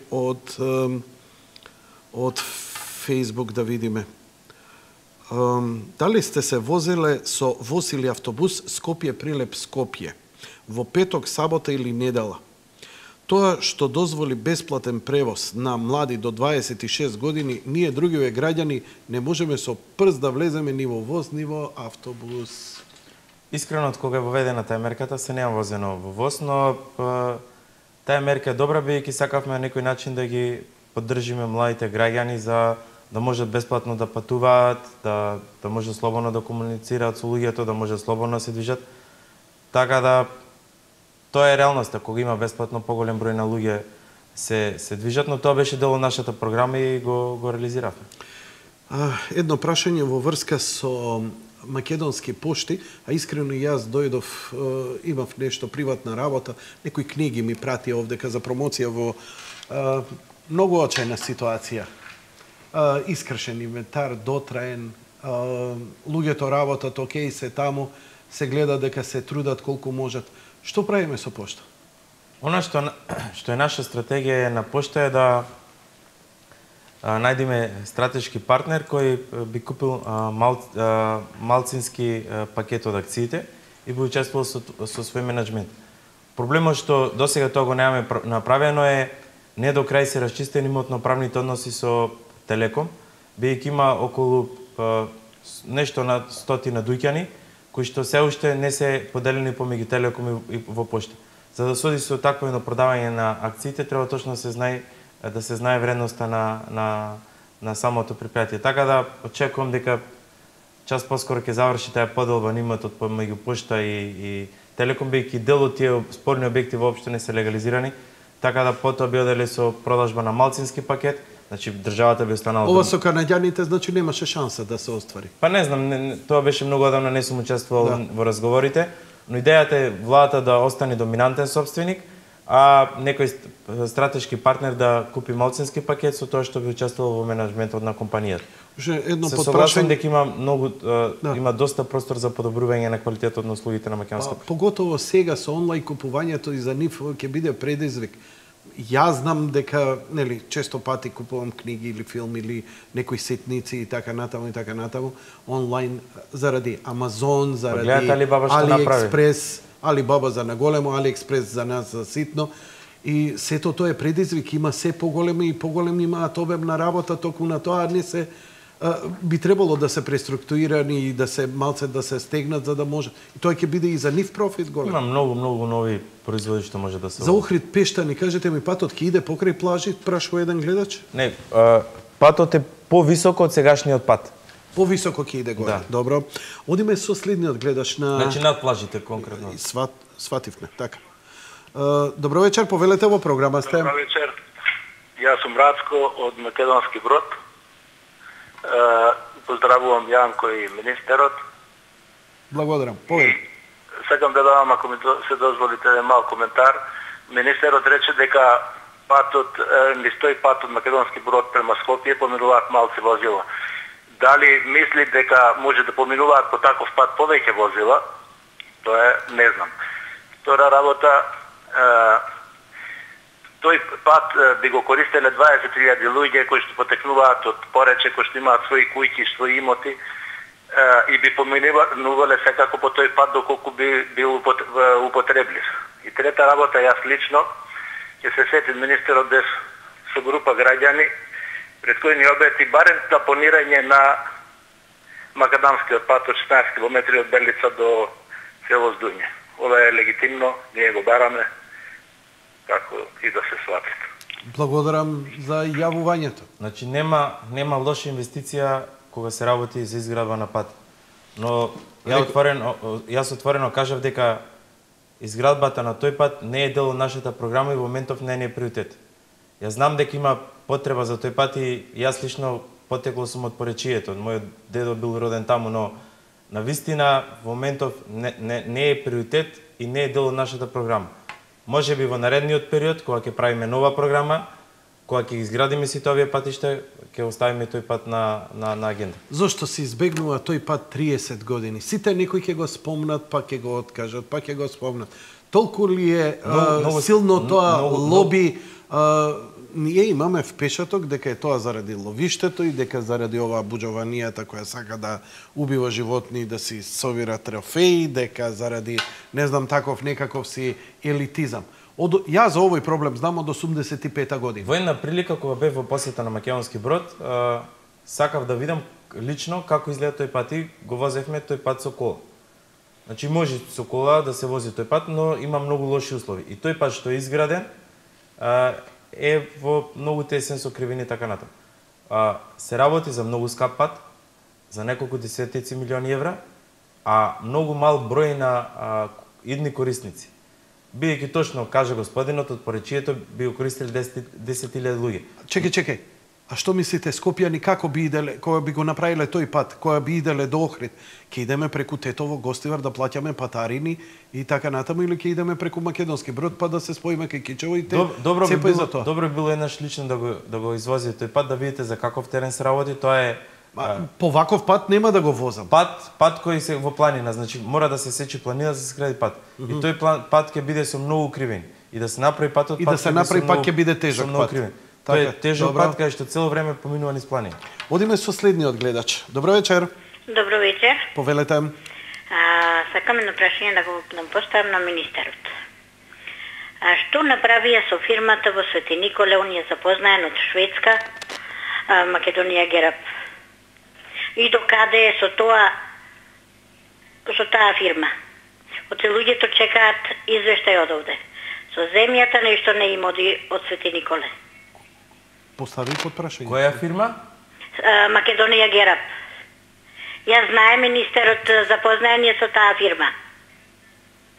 Не сум запознат, но можам да проверам. Рековте Македонија Герап? Македонија Герап. Добро. Лично министерот знае се состанати инвеститорите со него. Може би не знам под името Македонија Герап, но јас ги нотирам сите прашања на сите овие, ако вие не поставите прашања на Facebook, ќе ги објавиме како одговор.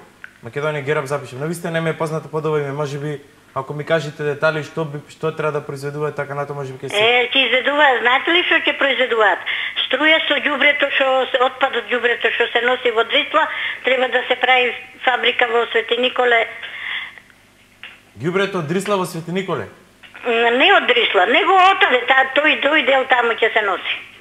Добро, благодарам. Благодарам. Очигледно дека немаме информации, значи да не се трошиме, запишавте сите одговори и на Facebook, ако не бидат одговорени вечерва и кажани и така натаму, или вечерва ако поставите на телефон, а нема одговор, ќе биде објавен на Facebook. Тоа го практикуваме веќе 5-6 години. Најмалце недела дена ќе ви треба, знам. Сигурно ќе има над 100 прашања, така да знам од минатото. Па веќе се негдека околу 100 прашања до сега. Добро вечер за следниот гледач. Ало, добро вечер. Добро вечер, повелете во програма сте. Поздрав и за двајцата. Благодарам. И сакам едно прашање да поставам за министерот. Патот, споредниот пат што е од Градско до Велес, што користат Градско и соседните села таму што се. Значи тој пат е многу уништен. Некој дел се реновираше пред неколку години, буквално во тоа најлошото, и половина се направи, половина остае. И така остана тој пат. Мислам дека е скроз небезбеден дури за возење. Добро. Така е нерамен, спореден е покрај автопатот, а скроз е заборавен. Добро, благодарам. Тој пат единствено во наредниот период до 2018-та, бидејќи сите патишта не се дефинирани од Македонија пат и од јавно предпријатие државни патишта, единствено што може да се интервенира е за некои ударни дупки. Бидејќи тој е алтернативен пат на автопатот и не се планираат некои поголеми инвестиции од аспект на темелна реконструкција и така натаму. Зошто плаќаме патарина на Градско Скопје, а немаме автопат? Нели, плаќаш патарина затоа што возиш по автопат. Сега е реконструкција, возиме бавно, возиме по една лента, не би требало да плаќаме патарина. Патарина се средства што се собираат од патарина, се собираат за да се изградат автопатиштата. Така да до сега ги собравте. Сега додека градите, пуштате не без пари. Но стварно не се вози 30-40 км Добре, на час. јас во една прилика се извинив на сите они што користат. До која ќе трае? Па некаде треба до почетокот на летната сезона, сакаме целосно да биде завршена реконструкцијата, бидејќи од почетокот на летната сезона негде јуни, тој пат е по-фреквентен и сакаме до тоа да заврши реконструкцијата. Ќе заврши ли? Па сега за сега ја почитуваат динамиката. Многу е битно како ќе биде месец декември, месец јануар, февруар, колку ќе имаме снег, дали ќе може да се асфалтира, колкави температури ќе бидат, така да доколку имаме поволни временски услови во јуни треба реално да заврши. Реално треба да заврши. Добро? Затоа што немој да стартува летна сезона, а патот да се гради е катастрофа, нели? Тогаш доаѓаат и многу туристи и од цел Балкан и од Јас редовно држам контакти за сите проекти, така да последниот пат кога имавме состанок и мене, градежната компанија се обврза да во јуни го заврши реконструкцијата на оваа делница.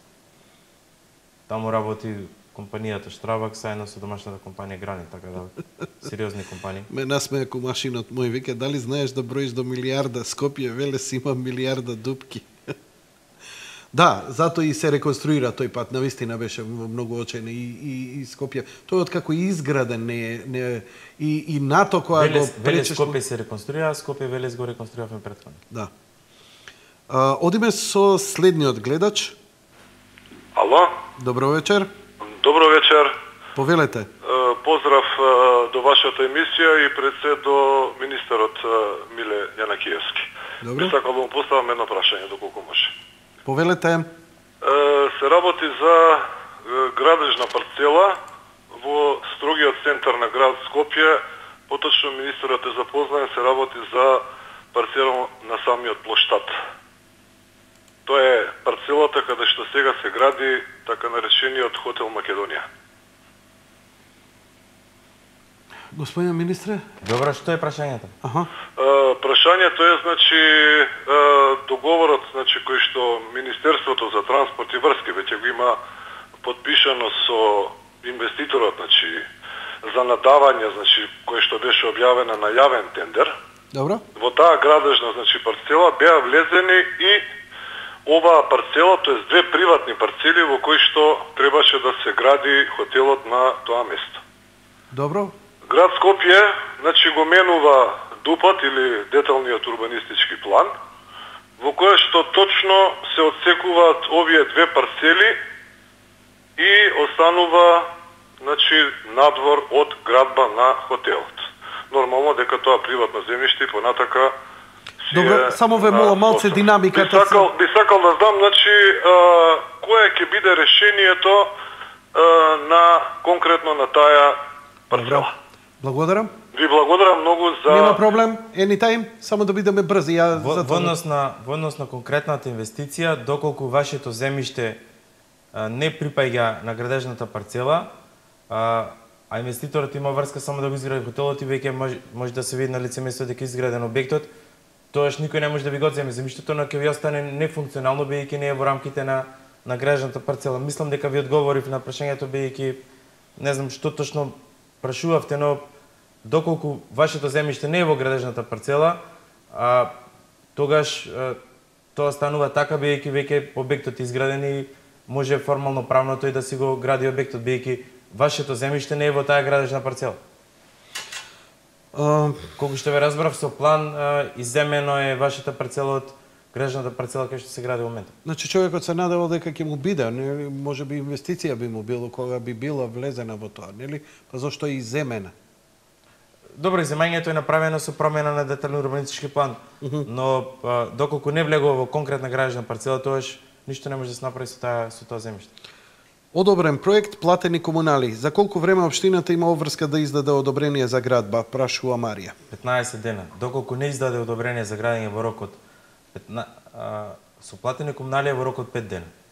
Ако не издаде во рок од 5 дена, тогаш ја повикувам да се обрати до управниот инспектор. Управниот инспектор треба во краток период да се обрати до општината. Што е тоа управен инспектор? Управен инспектор е оној кој следи постапката. Значи дали во конкретни рокови... рокови... Каде тој е во општината? Не, тој е во рамките на Министерство за правда како независна служба. Министерство за правда, независна служба. Значи, управен инспектор. Одобрено. Платени комунали. Поднесено во општина. Ако за 5 дена не добиеш... Треба да управен инспектор оди, врши евиденција, му дава налог во рок од 3 дена најчесто да издаде одобрение. Доколку не издаде, тогаш има драконски казни од 7.500 и нагоре за службениците што не постапуваат. Така да, треба граѓаните да го користат управниот инспектор. Ние многу често го користиме кога имаме проблеми со општините, за да им укаже на општините да постапат согласно законот. Доколку не има драконски казни. И верувајте, стално општините постапуваат кога им укаже управен инспектор. Тоа е институција со повеќе луѓе или која викате како...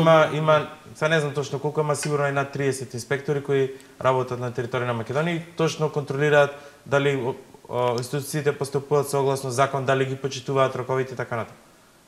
Строги се, нема тука лабаво, нема попуштање по тоа прашање. Добро? Доколку тие не постапат, тогаш директорот треба да постапи и да му каже, ако не и за директорот има казна. До кога со дививе таксисти ќе бркаме, ние плаќаме, нели? Ова е претпоставувам од таксист кој си работи легално, наспроти дивите... Во средата му презентирав на Коце Трановски еден нов проект, тој е исто така дел нашата програма, проектот се вика Моје такси. Веќе апликацијата е направена и сега треба да следи полнењето на податоците и некаде почетокот на наредната година ќе биде ставена функција. Самиот софтвер овозможува кога ќе застане некој такси или го видите некој такси да стисните регистарска табличка или пак бројот на лиценцата, доколку постои, може би фалс да е, може да е фалс лиценца, со самото кликнување на регистарска табличка ви се пајува дали некој такси е легално или не. Доколку не е легално, имате опција да го пријавите директно до инспекторатот и директно ќе биде тоа такси санкционирано. Значи по електронски пат ќе може да се пријави див такси и да се санкционира истото. Ама тоа барате од нас да бидеме ние инспектори. Кај има време сега ја да му ја мисла. Добро, второ, кога он веќе добил има фискална во таксито. Он е легален? Не, легален е доколку е регистриран во градот Скопје, доколку лицето што го правува има соодветно властување и плаќа определени давачки. Па како он да успева да добијат фискална сметка такви? Во такси. Може, значи фискалната сметка може фискална каса може да добие секое предпријатие што е регистрирано за определена дејност. Добро. За да е некој таксист дали легален не треба да поседува соодветна лиценца. Второ, во Законот за патен сообраќај пред известно време ставивме одредба дека доколку некој вози без лиценца, тоа е основ за одземање на возилата. Ние имаме одземено над 100 возила. Кога викам ние и поставуваат прашања дали имате право да одземате возила, така. Таков е законот, имаме право, да. Што правите со тие возила? возила? Скопје започна, па ги отстапуваме на други државни органи. Така.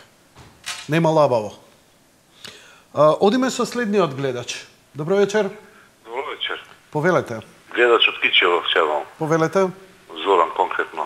Повелете. Сакам да поздравам министерот и една молба, ако сакате.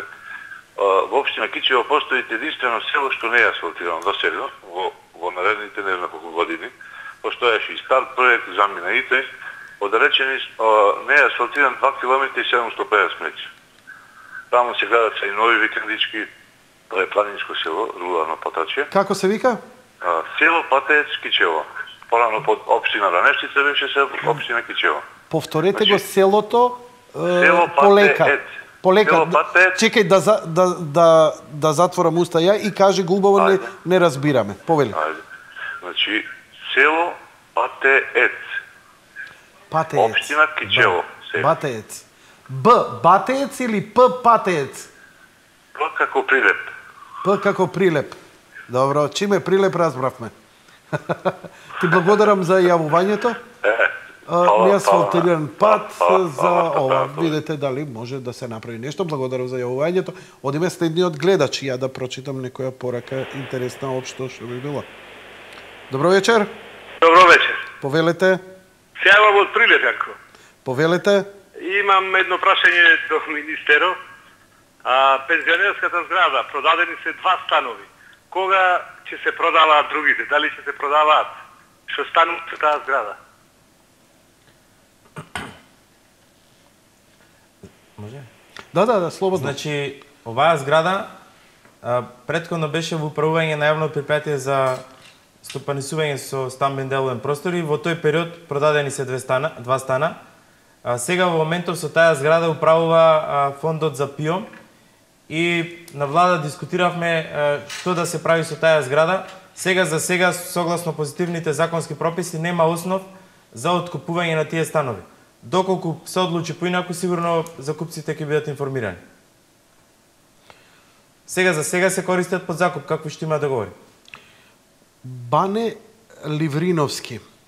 Позади мојата куќа имаше дел од РМ, претпоставам земјиште од Република, кој долги години го користевме како овоштарник. Во меѓувреме ние поднесовме барање за дооформување на парцела.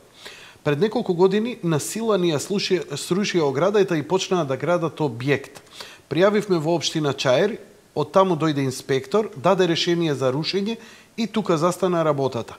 Неколку години подоцна решението се чува во некоја фиока, градежниот инспекторат и општина Чаир си ја префрлаа топката, типот во меѓувреме си гради, веројатно има поднесено за легализација на диво изграден објект, иако е ограден после рокот за легализација на дивоградбите. Мислам дека сакаат да го протнат на мала врата. Имам информации дека типот е близок со градоначалникот на Чаир. Дали може да се преземе нешто во врска со тоа? Или тоа е тоа? Општина Чаир, посебна држава. Имам пратено представки до Државен инспекторат, јавен правобранител, градежен инспекторат на општина Чаир, ама сите си ја префрлаат топката. Дори има во дневник... Бидејќи чекора што сака да кажеме да се обрати до Државниот градежен инспекторат, само ако ми кажете некои податоци, би го правил пред. Значи, објавено е ова на Facebook, добро. Има и линк дека за овој проблеми дневник има пишувано. Добро, ќе го проверим. Океј.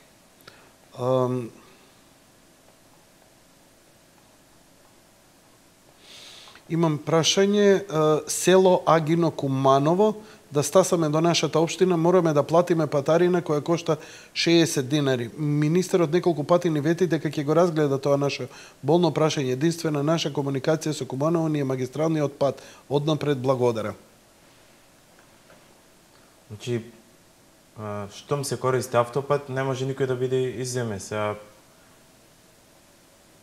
Тоа е она што не можеме, тоа секој ден ќе се прејава дека излегува или влегува целото Агино, така да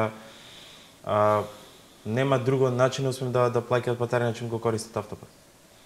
Ека плюс жителите од Агино село полиција ги казнува на автопатот постојано.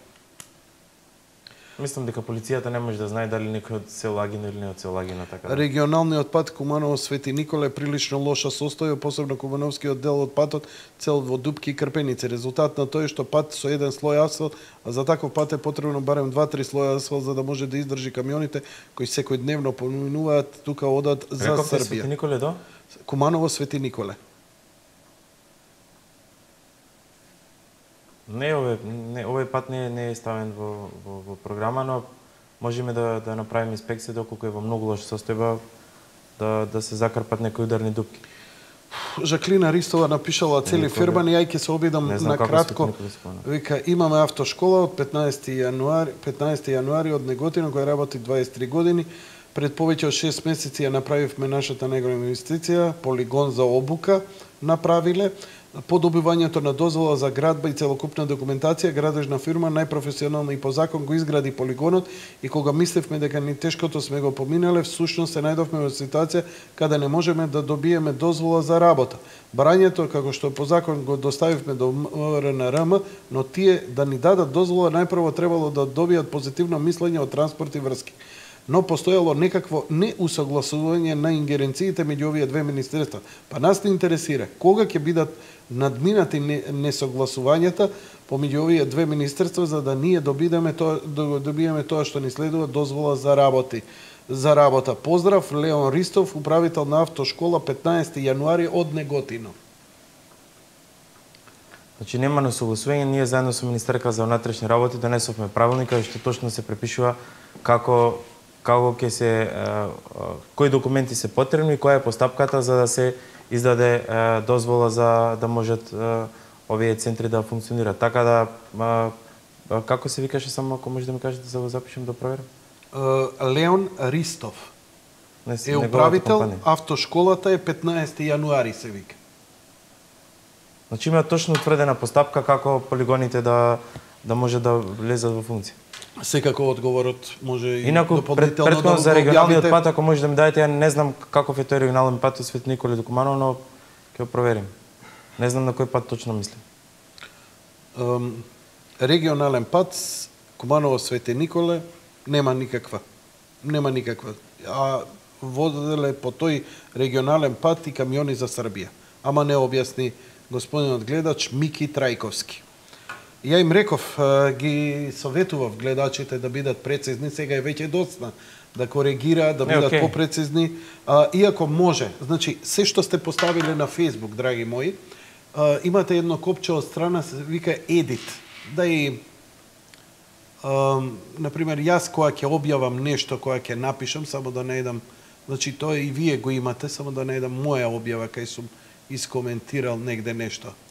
Овде има Edit.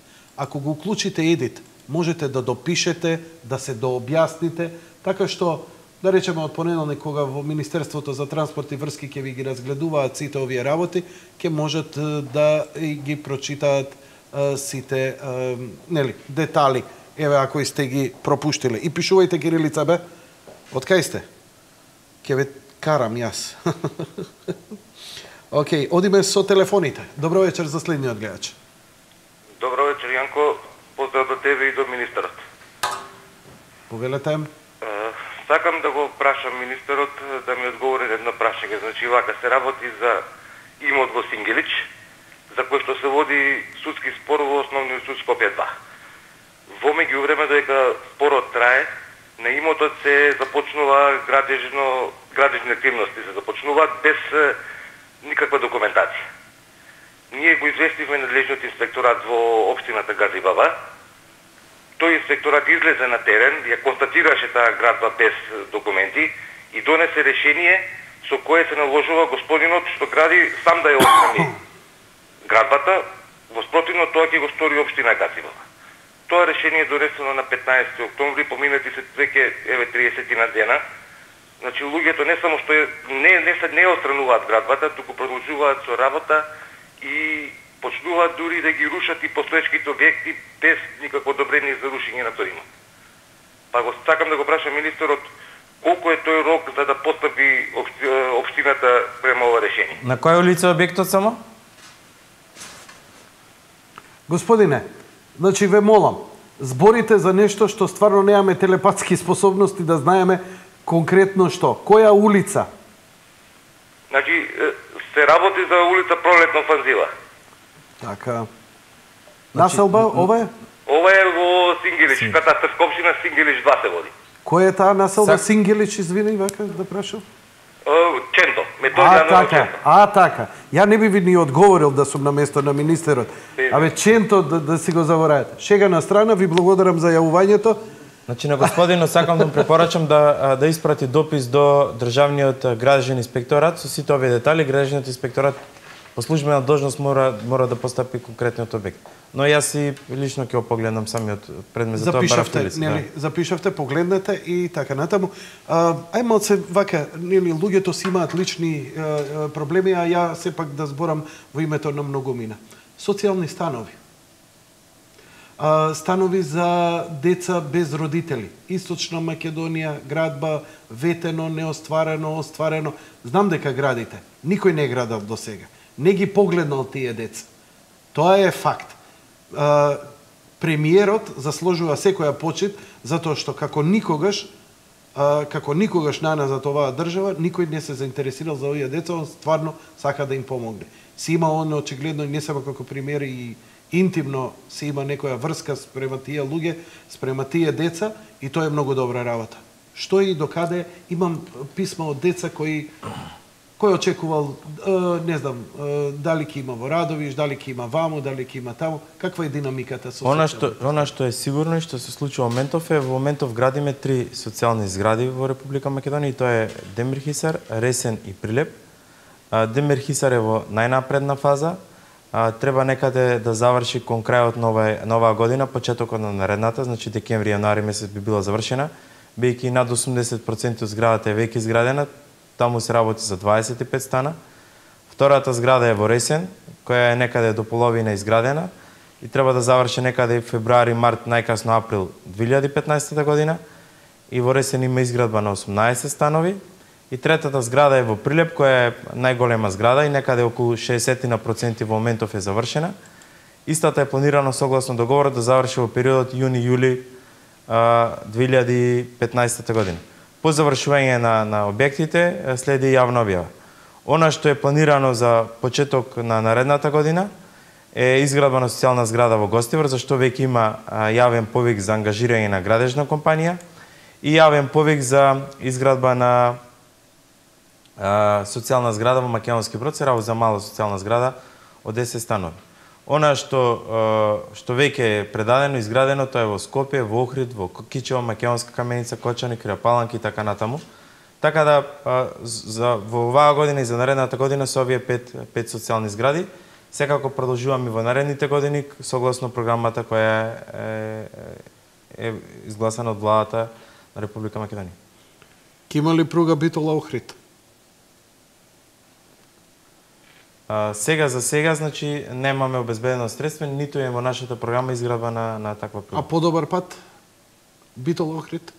По она што е дел од нашата програма, кажав, зедовме средства за реконструкција на таа патна делница, на дел од таа патна делница. Што правиме? Еве го.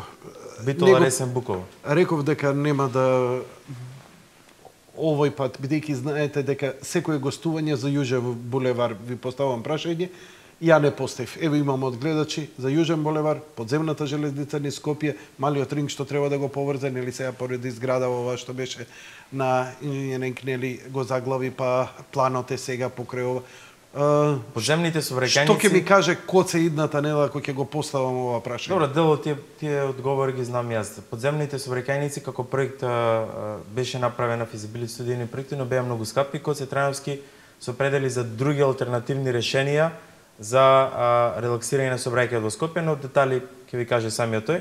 Во однос на подземната сообраќајница Јужен булевар зад Рамстор, веќе Лимак, тоа се работи инвестиција од 2 објекти. За едниот објект веќе има поднесено барање за одобрение за граѓање, односно реконструкција, доградба и на нов објект до старата железничка станица. Кој е тоа? Лимак? Да, Лимак е турска компанија која ја купи подземната, која ја купи сегашната улица, де факто земјиштето, негова врска да изгради подземна сообраќајница и на сегашната улица кај што е на земјиштето да изгради трговски центар и згради. Така да треба наредната година да започне со изградба, бидејќи веќе се влезени во пенали, плаќаат казни на државата, бидејќи не на време почнаа со градба. Веќе им почнавте пенали да им собирате? Да, веќе започнавме со плаќање на пенали. И што викаат они, докаде е работа? Бидејќи се работи за обемен тежок проект во фаза на подготовка, веќе му е финална фаза, така да Ама не им простувате? Не може согласно закон никој да им прости, мора да платат пенали. И си плаќаат пенали и си чутат. Спремаат проекти, викаат дека е сериозен проектот и дека многу набрзо ќе аплицираат. Тој ќе го опфаќа и овој бившиот хотел што беше Радисон, што требаше да се изгради, сето тоа целиот тој дел.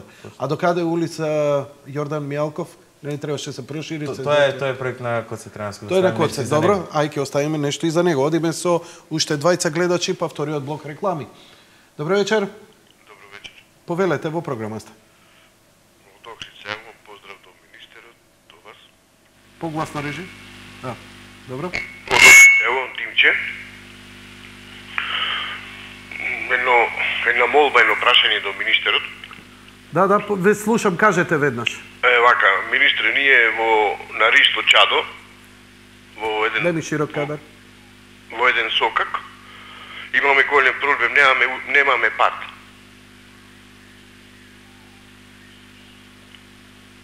Во која општина сте, извинете? Охрид. Поточно населба Видобишта. Населба? Видобишта. Видобишта? Да, Видобишта, улица Ристо Чадо. Добро. Немаме пат. Ние, значи, а куќите ни се со комунали, дојде до измена на урбанистичкиот план, сега општина нема средства да направи експроприација. Добро. А стариот пат што постои туштек што го користиме, не сакат, мислам, да го бараме ние да го пошлунчит, за да можеме да врвиме, а ни то не го прави општинава. Зошто не знам, неколку пати имаме состанок со секретарот, само некои повеќување, а нема ништо. Второ езеро е, значи, во Охрид, овде во ова населба, да дојде... Добро. Премногу е локален проблемот, нели? Министерот ќе ви... Што можам да го направиме и да го замолам градоначалникот да погледне ако може нешто да им излезе во пресрет на граѓаните на улицата Ристо Чадо. Апсолутно. Исклучиво е надлежност на општината. Одиме, јас само се обидувам по динамиката колку можам повеќе одговори да извлечам од министерот. Одиме со уште едно јавување, па вториот блок реклами. Слушаме. Добро вечер. Добро вечер. Прашање до министерот. Ало? Да, говорете, ве слушаме. Ајде, значи се работи за објект кој е изграден во 2004 година, платено комунали за него и поднесено барање за одобрение за градба. Адреса, локација? Во Блатец, село Блатец, Виница. Во меѓувреме дознавме дека има изработено одобрение за градба, но никогаш не ни е доставено. И по барање наше да се направи препис, дознавме дека ги нема документите за одобрението за градба, така да нема од што да се направи препис. И сега се уште е статус кво, каде да се обратиме, што да направиме. Извинете, ако можем мало прашање. Вие рековте дека објектот е изграден. Почнем да се граде, платено комунали, елаборати, се што е потребно. Имате документацијата, така? Законот не смеете да почне да градите се додека немате одобрение за градење. Не знам во која фаза ви објектот, најдобро би било се, не знам дали имате поднесено барање за легализација.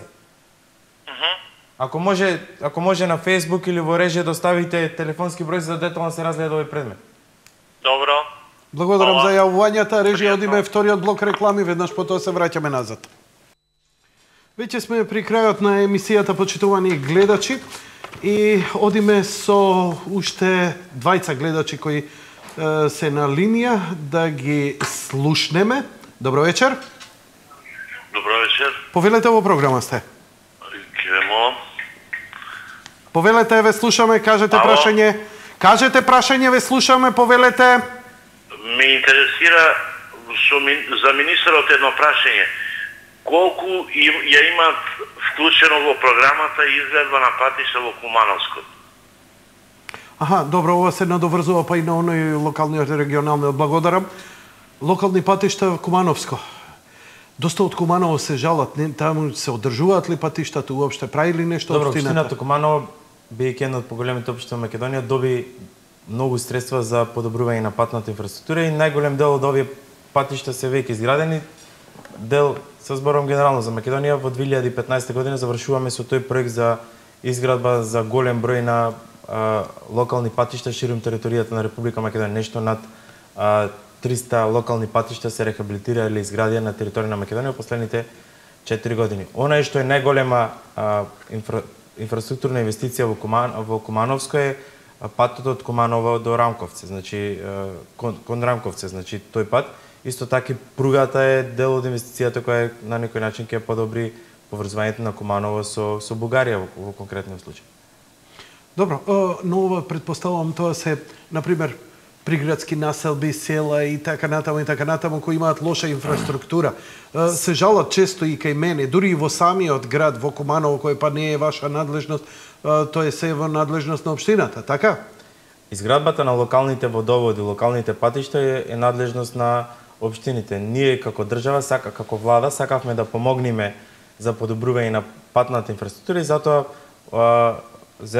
обезбедивме средства вистина 140 милиони евра за подобрување на патна инфраструктура од делот на локални и регионални патни правци. Таа програма завршува наредната година, но наредната година па започнуваме со нова програма, како што кажав и претходно, средства од Светска банка и од Европска банка за обнови и развој. Му дадовте пари на Жерновски за градинката, бидејќи многу плачеше, не можел да изгради, државата давала на други, на трети. Она што го направивме, и тоа е наша принципелна политика, за сите добри работи ние поддржуваме без разлика дали градоначалникот е од опозицијата, дали од страна на власта и така натаму. Реконструкцијата на Кочо Рацин градинката беше проект на Тодоровиќ. Тој уште од тогаш е направен. Што направивме, му дадовме бесплатно земјиште на општината Центар, а градот Скопје го ослободи од комунали. Така да тоа е една голема помош кон општината за изградба на таа градинка. И на пресконференција јас и градоначалникот Коце Трајански го поздравивме тој проект и конкретно кажавме што владата и градот Скопје направи за да помогнеме во изградба на таа градинка. Очекувам дека многу брзо општината Центар ќе изгради таа градинка, бидејќи навистина неопходна за граѓаните за општина Центар. Одиме со последниот гледач. Добро вечер. Добро вечер. Повелете во програмата. Едно прашање за министерот. Го барав ланската година, 2 пати, 3 бев, не успеав да се сретнам со вас. Проблеме ми го укинале легализацијата во општина Аеродром. Тие вашите ме примија многу добро и ми кажа судски пат.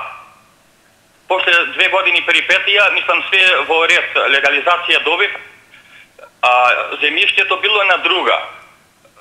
Од земја на користење меѓу време го префрлила земјиштево на собственост, преку ноќу катастар. И ми укинуваат мене онакво, бев само, не знам и кај градоначалник бев и тој добро ме прими, вика ја не знам ова особа која, вика има многу предмети, многу фино и од него корекнара. Пошто отидов и во друго министерство, ми мораш на суд, вика и да видиш како е во катастар вметнато онако. И сега барам по сето и сега и судски не можам никако да се онадам, ова ми прети дека 41 година живееме тука. Ми прети дека со мала надокнада се фали се дека ќе ми изфрли скроз. Како се викате? Дали можам да дојдам кај вас или кај треба да идам? Како се викате? Благо Еристевски. Нека ме чујат сите, више. Чекај. Од каде сте? Лисиче, општина Аеродром. Лисиче, општина Аеродром се работио. Добро? 9:45 понеделник кај мене во канцеларија, некој да прими. Точно точно не ве слушнат, извини. Во 9:45 во понеделник е мене во канцеларија, заедно со премијатот, јас ќе ги повикаме градоначалникот на аеродром и ќе повикаме служби да го решиме. Добро, ма градоначалникот е све во ред, него. Фала. Ало, шефе, еве те викна министерот, иди и пи кафе и уживај. Боле, подобро не можеше да ти се развие. Сега ќе видиме што може понатаму. Океј, благодарам што се јави. Вака, значи, ова нема да биде само он пример. Вие некој од овие што се на Facebook, што ги поставија прашањата, ако и ние физички не можевме, значи јас само да ги прочитам прашањата без негови одговори, во брзо читање, ме знаете кога сум многу речен колку може брзо да читам, ми требаат околу 4 часа само да ги прочитам. Пробајте. Значи, прво ве молам за разбирање за мене. Вашите прашања ќе бидат одговорени од страна на министерот во текот на наредните недела дена и тој одговор ќе биде објавен исто на мојот Facebook. Сите прашања доедно ќе бидат одговорени. Да. И на вашиот профил ќе бидат објавени. Ќе ми ги пратиш по мејл, ја ќе ги објавам и на овакво, бидејќи знаеш што се случи? Одговорите кои требаше да ги даде премиерот, фала. Премиерот кој требаше да ги даде, например, ми исчезна од радар на Facebook.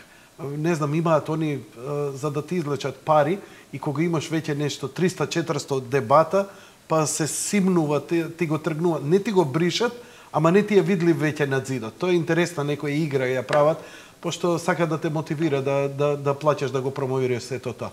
Значи, не се секирете, имам збор од министерот дека ќе ви биде одговорено на сите ваши прашања кои се поставени овде. Господин министр, ве поздравуваат, викаат многу сте уморен. Добре ли сте? Добре, супер. Лопатите замараат. Кажете ми, една последна работа, имаше доста актуелности и последна актуелност за која не ве прашав, а ми остана да виси така, па би сакал да ви поставам прашање. Разбрав нешто, не го следам баш точно, можете ли да ми да објасните за што се работи? Некои си 1100 дуќани, дуќанџиите кои работат, можност да се откупи и така натаму и така натаму. Ова ли е некој нов посебен проект, за што конкретно се работи? Значи, она што во моментов го работиме заедно со јавно предпријатие за деловен простор е продажба на деловни простори кои се во собственост на државата. Се работи за околу 1000 дуќани кои се во собственост на државата и голем дел од нив се веќе под закуп. Планираме некаде во текот на месец декември да започнеме со јавни објави во пакети на објектите за да можат заинтересираните лица да се ги купат. Ке има јавно надавање, значи прво ке има спотови, кај што ќе се анимираат сите заинтересирани страни, ке има брошури со слики, со цена почетна и така, ке има анимација, ке има презентација, така да за овој проект ќе не поддржи македонската телевизија за да промовираме што е можно поголем број на дуќани и да анимираме што е можно поголем број на купци за тие дуќани за да се постигне повисока цена. Јавното надавање и продажбата ќе биде по електронски пат, се ќе биде транспарентно, така да од месец декември ќе започнеме со една кампања и со продажба на деловен простор собственост на државата.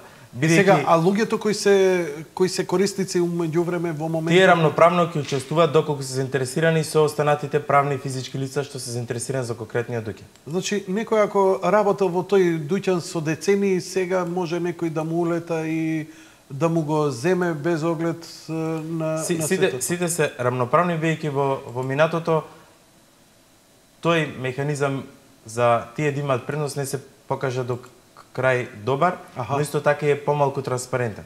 Така да ние се одлучивме со таков концепт да имаат сите право на учество да оди по електронски пат и кој да е невисока цена тој да купи објектот. Така ли беше, се сеќам, имаше таков случај со билна аптека, кога имаше надавање, тогаш сите, бидејќи ова не е прв пат во Македонија вака да има ваков проект, за отуѓување или отуѓување на државни дуќани, за билна аптека, например, кога се надаваше, имаше, тогаш во пакет беа доста, имаше и од трговски центар, имаше еден fair play джентлменски, никој не надаваше, бидејќи нели од секогаш на пример бил на аптека го користела тој простор и никој не надаваше за да им ја дигне цената или слично и така натаму и така натаму.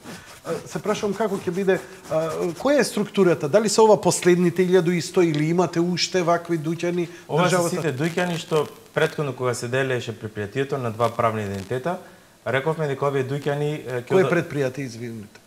Поранешното ПУИК или акционерско друштво за стопанисување стамбен простор се подели што останале во нивна два дела.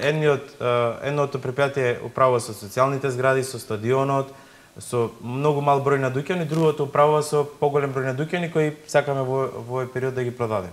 Продажбата ќе оди од 1 до 2 години, бидејќи се работи за голем број на дуќани, најбрзаме сакаме да постигнеме висока цена. Поентата е да ги купат и да ги одржат, бидејќи сега дел од луѓето ги имаат, не ги одржуваат или пак дуќаните воопшто не се користат или има диво вселени, така да сите сакаме да имаат свој собственик, за да можат да инвестираат во нив и така натаму. 1100 ќе бидат. 1100, да. Тоа е конечната, нема повеќе или има уште? Тоа се бројот на дуќани што ние како власни се определили да дадат на продажба. А имаме уште? Има дел во другото предпријатие, но тоа се многу малку дуќани. Така, значи конкретно Македонија државни дуќани под државна собственост. Ќе останат уште многу малку, десетина дуќани. Така, и конечно државата да се реши од тоа. Добро, ја ви благодарам за гостувањето и стварно си го одржувате зборот, секогаш доаѓате кога ќе ве повикам во рок од неколку дена.